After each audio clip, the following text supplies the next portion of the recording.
नमस्कार दोस्तों, चलिए जानते हैं हरियाणा की 50 फटाफट बड़ी खबरों को सिर्फ 10 मिनट में। लेकिन उससे पहले यह वीडियो आप किस जगह से देख रहे हैं हमें कमेंट में जरूर बताएं। मेरी फसल मेरा ब्यौरा पोर्टल आज फिर से खुलते ही किसानों की भारी भीड़ देखने को मिली। सुबह से ही लोग कॉमन सर्विस सेंटर पर पहुंचकर अपनी फसल का पंजीकरण करवा रहे हैं। सरकार ने साफ कहा है कि कोई भी किसान एमएसपी से वंचित न रहे। जिनसे पहले छूट गया था उन्हें आज मौका मिला है। इससे खरीद प्रक्रिया और तेज होगी। प्राकृतिक खेती को बढ़ावा देने के लिए सरकार ने 50 नए क्लस्टर बनाने की मंजूरी दी है। इन क्लस्टरों में किसानों को बीज और खाद पर सब्सिडी मिलेगी। कुरुक्षेत्र और हिसार को पहले चरण में शामिल किया गया है। इससे मिट्टी की सेहत सुधरेगी और लागत कम होगी, जिससे किसानों की आय पर अच्छा असर पड़ेगा। सोलर पंप योजना के तहत आज 10,000 किसानों के खातों में सब्सिडी पहुंचाई गई है। सरकार किसानों को सौर ऊर्जा अपनाने के लिए लगातार प्रोत्साहित कर रही है। इससे सिंचाई सस्ती होगी और बिजली पर निर्भरता कम होगी। आगे चलकर खेती का खर्च घटेगा और मुनाफा बढ़ने की उम्मीद मजबूत हुई है। बागवानी फसलों के लिए नई बीमा योजना आज से लागू कर दी गई है। अब टमाटर, आलू और किन्नू जैसी फसलें मौसम की मार से सुरक्षित रहेंगी। प्रीमियम का बड़ा हिस्सा सरकार देगी। इससे किसानों को नुकसान का डर कम होगा और वे नई तकनीक अपनाने में ज्यादा आत्मविश्वास महसूस करेंगे। केएमपी एक्सप्रेस वे पर आज से स्मार्ट टोलिंग सिस्टम शुरू हो गया है। अब गाड़ियां बिना रुके सीधे निकल जाएंगी और पैसे फास्टैग से कट जाएंगे। इससे जाम की समस्या खत्म होगी और सफर आसान बनेगा। समय की बचत के साथ ट्रांसपोर्ट की गति भी बढ़ेगी, जिससे व्यापार पर अच्छा असर दिखेगा। हिसार एयरपोर्ट से आज नई उड़ानों का शेड्यूल शुरू हो गया है। अब दिल्ली और चंडीगढ़ के लिए सीधी फ्लाइट मिल रही है। किराया भी सस्ता रखा गया है ताकि ज्यादा लोग फायदा उठा सकें। इससे व्यापार और पढ़ाई के लिए आने जाने वालों को राहत मिलेगी और इलाके का विकास तेजी से बढ़ेगा। गुरुग्राम से रेवाड़ी तक मेट्रो कॉरिडोर को मंजूरी मिल गई है। अब इसकी जमीन अधिग्रहण प्रक्रिया जल्द शुरू होगी। इससे धारूहेड़ा जैसे औद्योगिक इलाकों को सीधा कनेक्शन मिलेगा। रोज सफर करने वाले लोगों का समय बचेगा और ट्रैफिक का दबाव भी कम होगा, जिससे शहरों की कनेक्टिविटी मजबूत होगी। हरियाणा रोडवेज ने आज 200 नई इलेक्ट्रिक बसों को शुरू कर दिया है। ये बसें बड़े शहरों में चलेंगी और प्रदूषण कम करेंगी। इनमें सुरक्षा और सुविधा दोनों का ध्यान रखा गया है। आगे चलकर यात्रियों को आरामदायक सफर मिलेगा और पर्यावरण को भी बड़ा फायदा होगा, जिससे शहर साफ सुथरे बनेंगे। सरकारी स्कूलों में स्मार्ट क्लासरूम का दायरा बढ़ा दिया गया है। अब 500 और स्कूलों में डिजिटल बोर्ड और टैबलेट से पढ़ाई हो रही है। इससे बच्चों को नई तकनीक से सीखने का मौका मिलेगा। आगे चलकर शिक्षा की गुणवत्ता बेहतर होगी और बच्चे प्रतियोगी परीक्षाओं के लिए ज्यादा तैयार हो पाएंगे। कौशल विकास मिशन के तहत आज 5,000 युवाओं को नौकरी मिली है। रोहतक में रोजगार मेले के जरिए कंपनियों ने सीधे चयन किया। सरकार ने सस्ते लोन की भी बात कही है ताकि युवा खुद का काम शुरू कर सकें। इससे बेरोजगारी घटेगी और युवाओं का आत्मविश्वास भी बढ़ेगा, जिससे राज्य की अर्थव्यवस्था मजबूत होगी। हरियाणा उदय पोर्टल पर आज 20 नई सेवाएं जोड़ दी गई हैं। अब लोग घर बैठे प्रमाण पत्र और राशन कार्ड से जुड़े काम कर सकते हैं। इससे सरकारी दफ्तरों की भीड़ कम होगी, लोगों का समय बचेगा और काम तेजी से होगा, जिससे व्यवस्था पारदर्शी और आसान बनेगी। डिजिटल डोर नंबरिंग का काम पूरे राज्य में पूरा हो गया है। अब हर घर को एक यूनिक आईडी मिल गई है, जिसे स्कैन किया जा सकता है। इससे सफाई, टैक्स और इमरजेंसी सेवाएं जल्दी पहुंचेंगी। आगे चलकर शहरों का मैनेजमेंट और बेहतर होगा और सुविधाएं समय पर मिलेंगी। खेलो हरियाणा प्रतियोगिता आज से शुरू हो गई है। पंचकुला में हजारों खिलाड़ी हिस्सा ले रहे हैं। सरकार ने पुरस्कार राशि भी बढ़ा दी है। इससे खिलाड़ियों को और मेहनत करने की प्रेरणा मिलेगी और राज्य में खेल का स्तर ऊपर जाएगा, जिससे भविष्य में बड़े खिलाड़ी निकलने की संभावना बढ़ेगी। पानीपत में नीरज चोपड़ा स्पोर्ट्स कॉम्प्लेक्स का काम तेजी से चल रहा है। अधिकारियों ने आज निरीक्षण किया और साल के अंत तक मुख्य सुविधाएं पूरी होने की उम्मीद जताई। यहां खिलाड़ियों को आधुनिक ट्रेनिंग मिलेगी, जिससे युवा बेहतर प्रदर्शन कर पाएंगे और अंतर्राष्ट्रीय स्तर पर पहचान बनाने के मौके बढ़ेंगे। आज हरियाणा में मौसम बदला हुआ नजर आया। कई जगह हल्की बारिश हुई और तापमान में गिरावट आई है। लोगों को गर्मी से राहत मिली है। मौसम विभाग ने आगे भी बारिश की संभावना जताई है, जिससे खेती और आम जीवन दोनों को राहत मिलेगी और गर्मी का असर कुछ दिनों तक कम रहेगा। हरियाली उत्सव के तहत आज पूरे राज्य में 1 लाख पौधे लगाए गए हैं। इसमें स्कूल और पंचायतों की भी भागीदारी रही। सरकार चाहती है कि हर व्यक्ति पेड़ लगाए। इससे आने वाले समय में पर्यावरण बेहतर होगा और गर्मी व प्रदूषण की समस्या धीरे धीरे कम होने की उम्मीद है।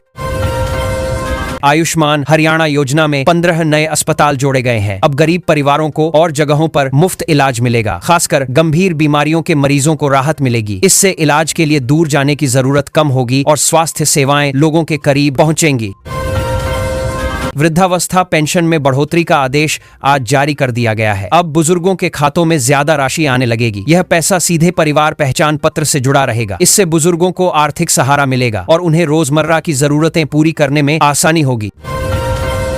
धारूहेड़ा में नई इंडस्ट्रियल यूनिट का उद्घाटन हुआ है। इससे करीब 2000 लोगों को रोजगार मिलेगा। सरकार की नीति से विदेशी कंपनियां निवेश कर रही हैं। इससे इलाके में विकास बढ़ेगा और स्थानीय युवाओं को घर के पास ही काम मिलने के मौके बढ़ेंगे। MSME सेक्टर के लिए 500 करोड़ रुपए का पैकेज घोषित किया गया है। इससे छोटे उद्योग अपनी तकनीक सुधार पाएंगे। ऑनलाइन आवेदन शुरू हो चुके हैं। इससे उत्पादन बेहतर होगा और कारोबार बढ़ेगा, जिससे रोजगार के नए अवसर भी बनेंगे और स्थानीय अर्थव्यवस्था मजबूत होगी। हरियाणा पुलिस ने स्मार्ट बीट सिस्टम लागू कर दिया है। अब पुलिस की गश्त पर नजर रखी जाएगी और तुरंत प्रतिक्रिया दी जाएगी। इससे सुरक्षा व्यवस्था मजबूत होगी और अपराध पर नियंत्रण बढ़ेगा, जिससे लोगों में भरोसा और सुरक्षा का एहसास और मजबूत होगा। साइबर क्राइम हेल्प डेस्क हर ब्लॉक तक पहुंचाया जा रहा है। अब लोग आसानी से ऑनलाइन धोखाधड़ी की शिकायत कर सकेंगे। पुलिस जागरूकता भी बढ़ा रही है। इससे ग्रामीण क्षेत्रों में भी लोग सतर्क होंगे और ठगी के मामलों में कमी आने की उम्मीद बढ़ेगी।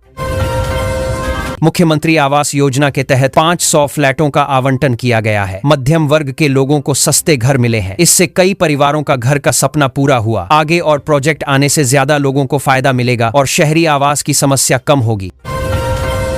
वेस्ट टू एनर्जी प्लांट का ट्रायल शुरू हो गया है। यह रोजाना कचरे से बिजली बनाएगा। इससे कूड़े के ढेर कम होंगे और शहर साफ होंगे। साथ ही ऊर्जा का नया स्रोत भी मिलेगा, जिससे पर्यावरण और बिजली दोनों क्षेत्रों में सुधार देखने को मिलेगा।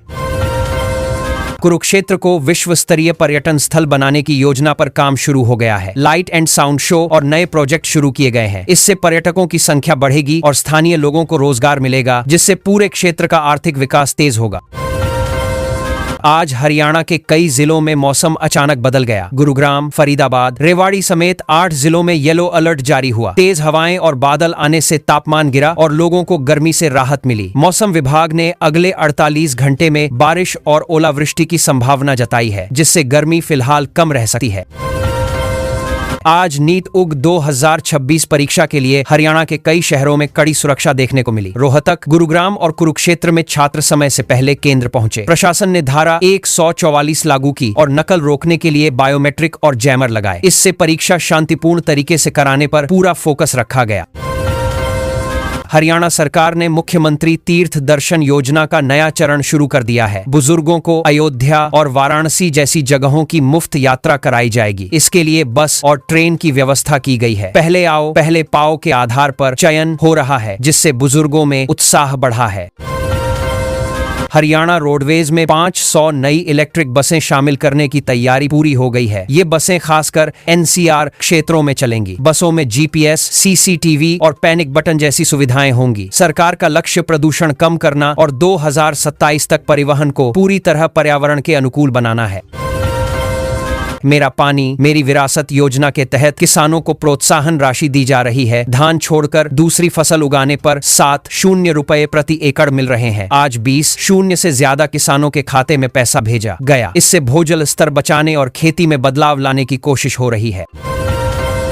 कुरुक्षेत्र को अंतर्राष्ट्रीय पर्यटन हब बनाने के लिए नया मास्टर प्लान शुरू हुआ है। ज्योतिसर और ब्रह्म सरोवर क्षेत्र में म्यूजियम, लेजर शो और बेहतर सुविधाएं बनाई जाएंगी। केंद्र से बजट मंजूरी भी मिल गई है। इससे पर्यटन बढ़ेगा और स्थानीय लोगों को रोजगार के नए मौके मिलेंगे।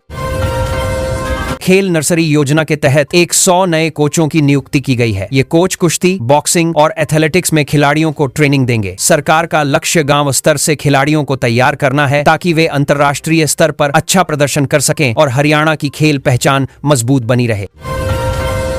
हरियाणा में 500 गांवों में डिजिटल लाइब्रेरी खोलने की मंजूरी मिल गई है। पंचायत भवनों को लाइब्रेरी में बदला जाएगा। यहां युवाओं को मुफ्त इंटरनेट और पढ़ाई का सामान मिलेगा। इससे गांव के बच्चों को शहर जैसी सुविधाएं मिलेंगी और प्रतियोगी परीक्षाओं की तैयारी आसान होगी। फरीदाबाद और गुरुग्राम के बीच पॉड टैक्सी प्रोजेक्ट का सर्वे पूरा हो गया है। यह सोलर एनर्जी पर चलेगा और मेट्रो जैसा किराया रहेगा। इसका मकसद ट्रैफिक कम करना है। जल्द ही इसकी रिपोर्ट केंद्र सरकार को भेजी जाएगी, जिससे आगे काम शुरू हो सके। पशुपालन विभाग ने 50 मोबाइल वेटरनरी यूनिट्स शुरू की हैं। ये यूनिट गांव जाकर पशुओं का इलाज और टीकाकरण करेंगी। अब किसानों को दूर अस्पताल नहीं जाना पड़ेगा। एक कॉल पर सेवा घर तक पहुंचेगी, जिससे उनका समय बचेगा और पशुपालन से जुड़ा काम पहले से ज्यादा आसान हो जाएगा। सिरसा में जैविक खेती पर बड़ी कार्यशाला आयोजित की गई। किसानों को प्राकृतिक खेती के फायदे समझाए गए और मिट्टी की उर्वरता बढ़ाने के तरीके सिखाए गए। सरकार ने भरोसा दिलाया है कि जैविक उत्पादों के लिए बाजार भी उपलब्ध कराया जाएगा, जिससे किसानों की आय बढ़ाने में मदद मिल सकती है।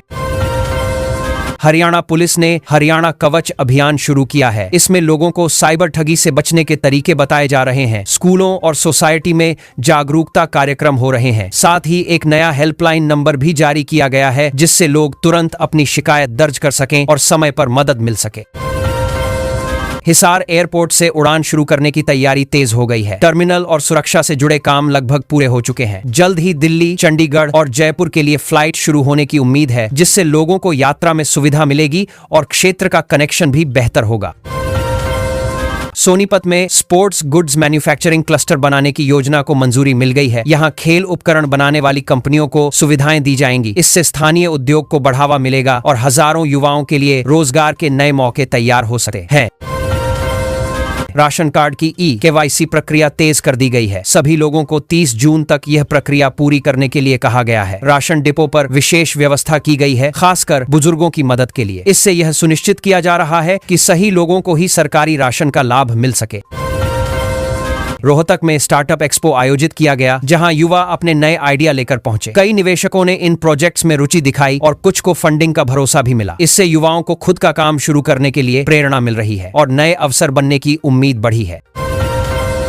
स्कूलों में समर कैंप के लिए नई गाइडलाइन जारी हुई है। समय सुबह 7 से 10 बजे रखा गया है। बच्चों को योग, पेंटिंग, संगीत और कोडिंग सिखाई जाएगी। यह पूरी तरह वैकल्पिक रहेगा। गर्मी को ध्यान में रखते हुए बच्चों की सुरक्षा और सुविधा पर खास ध्यान दिया गया है।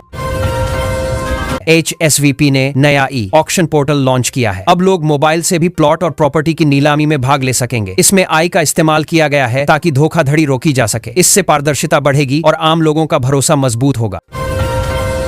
निरोगी हरियाणा अभियान का दूसरा चरण शुरू हुआ है। PHC केंद्रों पर मुफ्त जांच हो रही है। शुगर, BP जैसी जांच की जा रही है। सरकार हर नागरिक का हेल्थ ID बनाना चाहती है, जिससे इलाज आसान हो सके और मेडिकल रिकॉर्ड डिजिटल रूप में उपलब्ध रहें। नूंह जिले में इंडस्ट्रियल पार्क बनाने का काम शुरू हो गया है। यहाँ ऑटोमोबाइल और इलेक्ट्रॉनिक्स कंपनियों के आने की तैयारी है। जमीन अधिग्रहण की प्रक्रिया चल रही है और कई बड़ी कंपनियों ने रुचि दिखाई है। इससे स्थानीय युवाओं को अपने ही जिले में रोजगार मिलने का रास्ता खुलेगा और इलाके की आर्थिक स्थिति धीरे धीरे मजबूत हो सकती है। पंचकूला को ग्रीन सिटी बनाने का प्रोजेक्ट शुरू हो गया है। शहर में सोलर पैनल लगाए जा रहे हैं और साइकिल को बढ़ावा दिया जा रहा है। जगह जगह पेड़ लगाए जा रहे हैं और स्मार्ट सेंसर से हवा की गुणवत्ता पर नजर रखी जा रही है। यह मॉडल सफल रहा तो दूसरे शहरों में भी इसी तरह की योजना लागू की जा सकती है। ग्राम संरक्षक पोर्टल पर नई रिपोर्ट आई है, जिसमें गांवों में सरकारी योजनाओं के काम में सुधार दिखा है। करीब 15% तक काम बेहतर हुआ है। अधिकारी सीधे मुख्यमंत्री को जानकारी दे रहे हैं, जिससे निगरानी मजबूत हुई है। इससे गांवों में योजनाओं का फायदा सही लोगों तक पहुंचने की व्यवस्था और बेहतर बन रही है। अंबाला कैंट में बन रहा वॉर मेमोरियल अब अंतिम चरण में है। यहाँ आधुनिक तकनीक से 1857 की क्रांति का इतिहास दिखाया जाएगा। ऑडियो विजुअल हॉल भी तैयार किया जा रहा है। यह जगह खासकर युवाओं को देश के इतिहास से जोड़ने और उन्हें प्रेरित करने के लिए तैयार की जा रही है। हरियाणा पुलिस का बीट सिस्टम अब पूरे राज्य में लागू हो चुका है। पुलिसकर्मी मोबाइल ऐप के जरिए गश्त की जानकारी अपडेट कर रहे हैं। इससे कंट्रोल रूम को हर गतिविधि की तुरंत जानकारी मिल रही है और रिस्पांस टाइम भी पहले से बेहतर हुआ है। लोगों को अब सुरक्षा व्यवस्था ज्यादा तेज और सक्रिय नजर आने लगी है। कुरुक्षेत्र विश्वविद्यालय में नए व्यावसायिक कोर्स शुरू किए गए हैं। इसमें AI, डेटा साइंस और रिन्यूएबल एनर्जी जैसे आधुनिक विषय शामिल हैं। ये कोर्स नौकरी को ध्यान में रखकर बनाए गए हैं। छात्रों के लिए ऑनलाइन आवेदन शुरू हो गया है, जिससे उन्हें भविष्य के हिसाब से बेहतर स्किल सीखने का मौका मिलेगा। मेरी फसल मेरा ब्यौरा पोर्टल आज फिर से खुलते ही किसानों की भारी भीड़ देखने को मिली। सुबह से ही लोग कॉमन सर्विस सेंटर पर पहुंचकर अपनी फसल का पंजीकरण करवा रहे हैं। सरकार ने साफ कहा है कि कोई भी किसान एमएसपी से वंचित न रहे। जिनसे पहले छूट गया था उन्हें आज मौका मिला है। इससे खरीद प्रक्रिया और तेज होगी। प्राकृतिक खेती को बढ़ावा देने के लिए सरकार ने 50 नए क्लस्टर बनाने की मंजूरी दी है। इन क्लस्टरों में किसानों को बीज और खाद पर सब्सिडी मिलेगी। कुरुक्षेत्र और हिसार को पहले चरण में शामिल किया गया है। इससे मिट्टी की सेहत सुधरेगी और लागत कम होगी, जिससे किसानों की आय पर अच्छा असर पड़ेगा।